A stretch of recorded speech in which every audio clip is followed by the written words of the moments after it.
Retornamos para o último bloco para identificar o X da questão das tribos urbanas.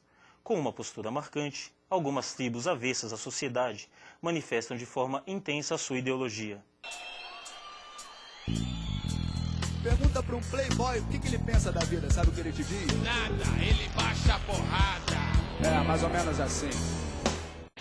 Com um estilo agressivo, tribos adotam uma ideologia contra os preceitos estabelecidos. Estilos musicais são associados às drogas. A violência pactuada nos shows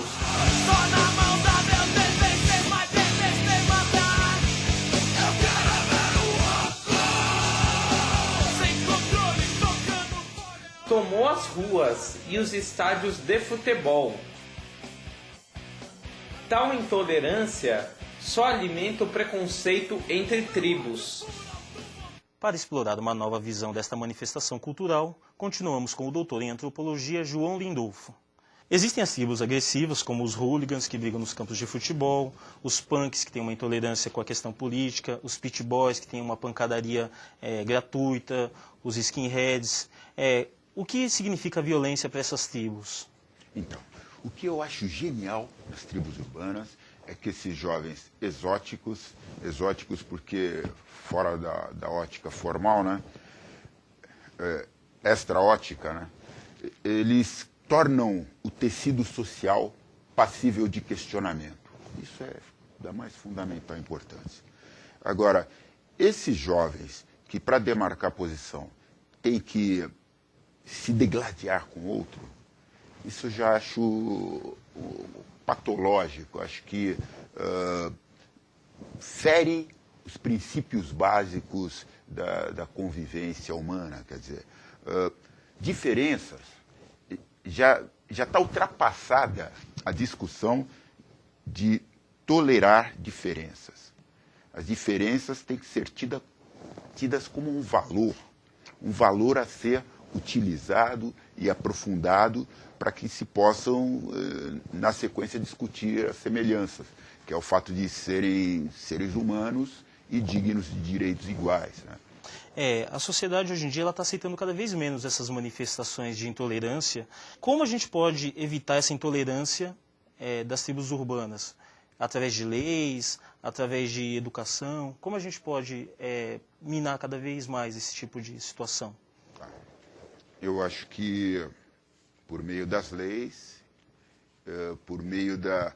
que a impunidade é bastante grande, né? Quer dizer, mas leis severas a esse tipo de atitude. Não tem como, no século XXI, a intolerância perdurar na sociedade. Não tem por onde.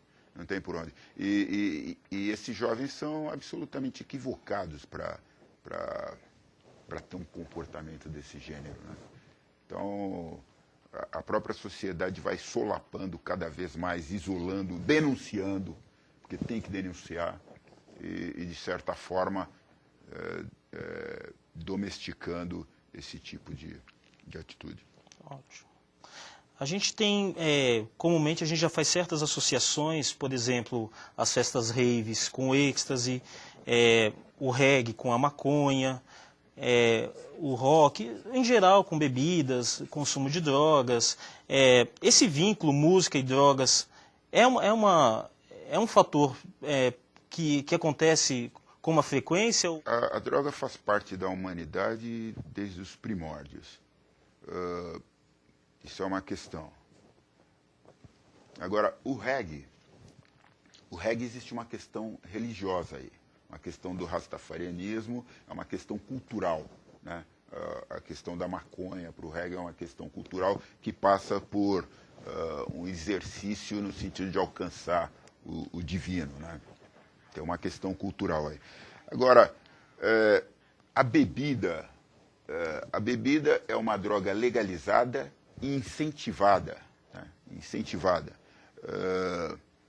Alguns dos medicamentos, algumas das drogas estimulantes também são incentivadas, quer dizer.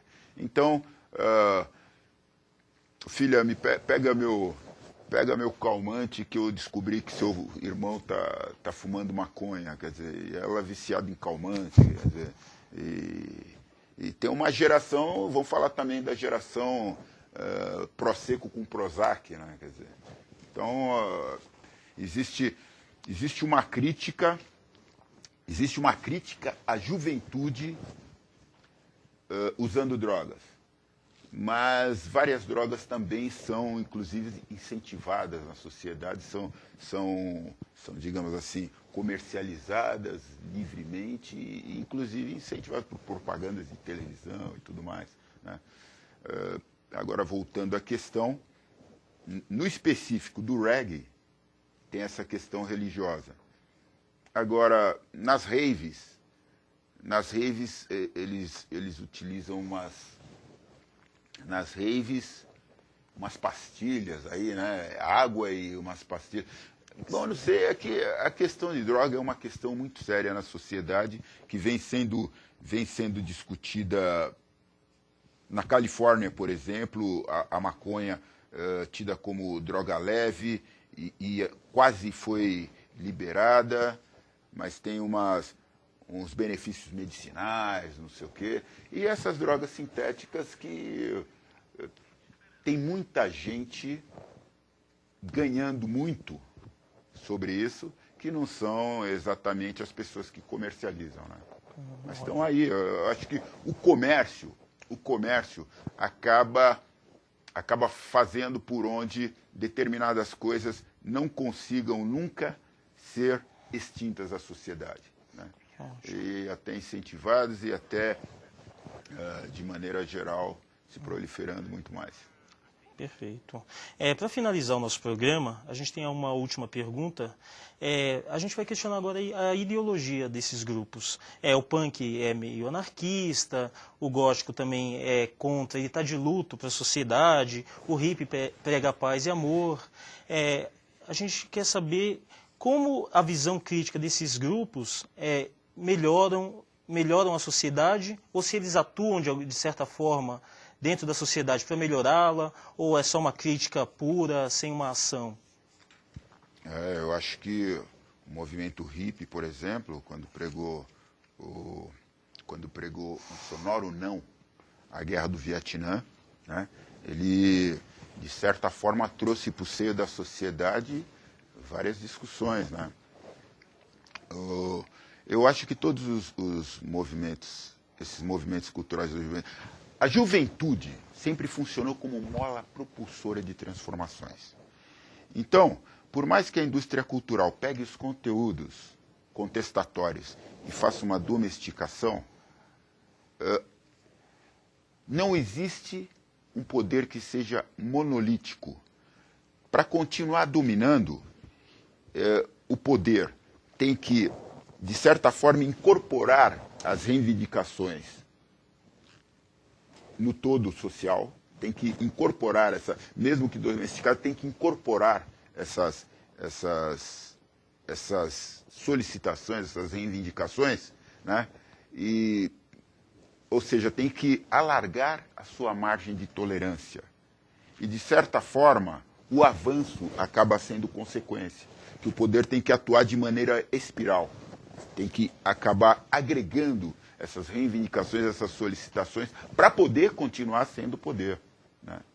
As reivindicações sociais, elas têm que ser, parte delas tem que ser incorporadas na sociedade, no seio do poder, para que o poder continue podendo ser exercido.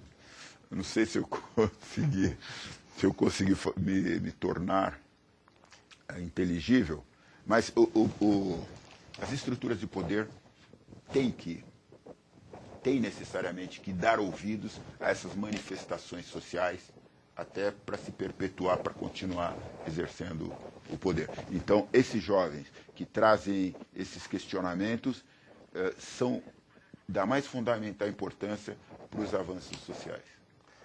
Muito obrigado. Queria agradecer a sua presença aqui no nosso programa. Se você quiser fazer um agradecimento, fique à vontade. Bom, então, eu agradeço a oportunidade de de sentar aqui com o Elton para discutir esse assunto que é extremamente instigante. A gente fica tentando sintetizar ao máximo para falar tudo aquilo que a gente gostaria que fosse veiculado sobre esses jovens que são, no mundo, a existência deles é da mais fundamental importância para que a gente possa repensar a cada instante o modus vivendi na sociedade. Obrigado. Muito obrigado. Entrevistamos aqui o doutor em antropologia, João Lindolfo Filho, e chegamos ao final do programa Identidade X. Veja os melhores momentos do programa no site www.id.com e até a próxima semana.